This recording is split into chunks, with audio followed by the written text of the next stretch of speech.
Football, soccer, or the beautiful game, whatever you call it, these are all names for the sport enjoyed around the globe by billions of individuals. But today, we're going to focus on some individuals who traditionally aren't the biggest fans of the beautiful game: Americans. Football was first introduced to the then colonies that would go on to become the United States in the 1800s by English immigrants who wanted to keep playing the game that they knew and loved. In 1869, Princeton and Rutgers University played a game of soccer that is not just considered the birth of organized soccer, but also the birth of American football. Playing with a strange mix of rules, the game more resembled that of a rugby match, with heavy violence and a myriad of interesting laws. Like, in 1863, you were allowed to carry the ball in your hands while other players had the full right to kick away and hack at your shins.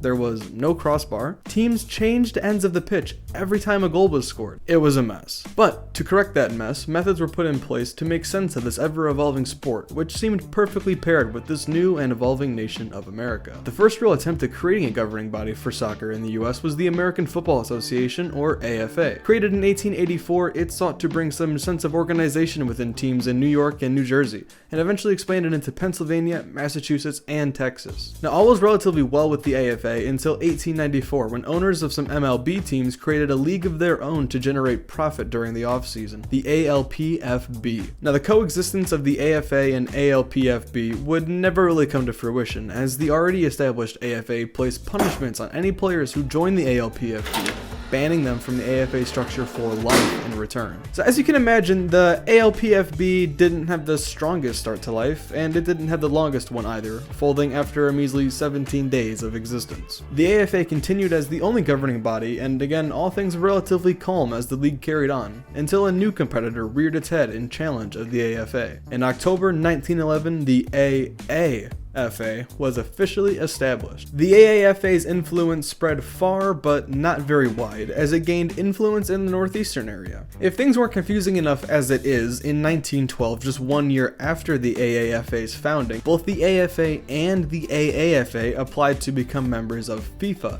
the global governing body for all football-related matters. FIFA took one look at that mess, told them there should be only one group to represent the US, and sent them on their way. Now, believe it or not, in 1913, the AAFA quickly became the dominant domestic governing body, actually stealing some teams from the AFA league structure. Early into the year, the marketing department woke up and decided to change the name from the AAFA to the USFA. Now, if all that wasn't crazy enough, this madness keeps going, and as the 20s roared, the soccer warred. Yep, the soccer wars. It's mental. While the USFA and the AFA were having their scrap in the 1910s, this other little league called the American Soccer League, or ASL, was slowly growing in traction.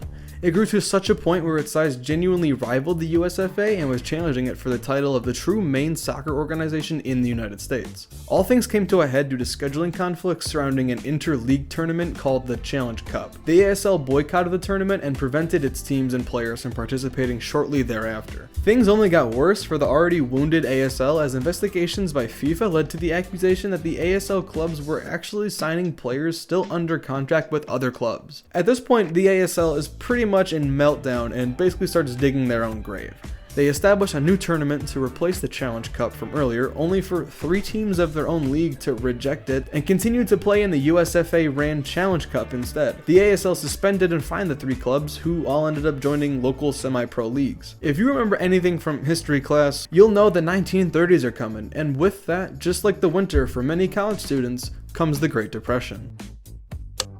After the controversy surrounding the ASL, it actually hung in there for a few more years before eventually falling to financial ruin in 1932. As with most other forms of entertainment during this time, soccer sort of fell to the wayside for the masses, resulting in a dark age, with the ASL falling and the USFA and the sport itself really falling off massively as well. It wasn't until the late 1960s that soccer would make much like America earlier that decade, blasting off in popularity all the way to the moon. The 1960s saw the rise of not one, but 2 professional soccer leagues, the USA, very original, and the National Professional Soccer League. Now, the interesting thing to note here is that each of these leagues had a particular trait that I'm sure the other would have absolutely loved to have. Now, the USA happened to be the league actually sanctioned by FIFA and, well, actually credible in the eyes of the greater world. The real quirky thing here, though, is that the NPSL was actually a totally unsanctioned and legally unrecognized league, but it somehow managed to obtain the broadcasting rights for the entire sport of soccer in the United States through CBS. German centre forward kicks off the first professional soccer season in North America. There are no Americans on the field except the referee. There are 2 leagues covering a total of 22 clubs, 3 in Canada. This league, starting first, has a television contract. The other league has international recognition. They need to get together. The ratings for the NPSL actually ended up being so horrific, they had their contract severed by CBS halfway through the season and merged with the USA not even a year later in 1968, forming the North American Soccer League, or NASL. It's important to mention that at this stage in history, some of the absolute heroes and greats of the beautiful game like Pele and Beckenbauer and many others all flocked to the New York Cosmos at this time to serve as a way of playing at a less professional and competitive level. Now, having world-renowned stars at your club is pretty likely to increase the attendance at games, and oh boy did it ever for the Cosmos. The success and growth in attendance and profits the Cosmos saw led to many other more uneducated owners of other clubs attempting to replicate the process, spending massively inflated fees for players well past their prime. The next 20 years saw many of these owners sat there with massive losses on their investments in players and infrastructure, which led to a massive exodus after these owners saw no return on their money. Now, in 1985, all came crashing down in the NASL as the league officially shut its doors on March 28th, as only 2 teams in the league were even interested in continuing on with the season. I bet they were first and second place. It wasn't until 1996 when the current league system of the MLS was introduced, and it's looking like it's here to stay. Thankfully.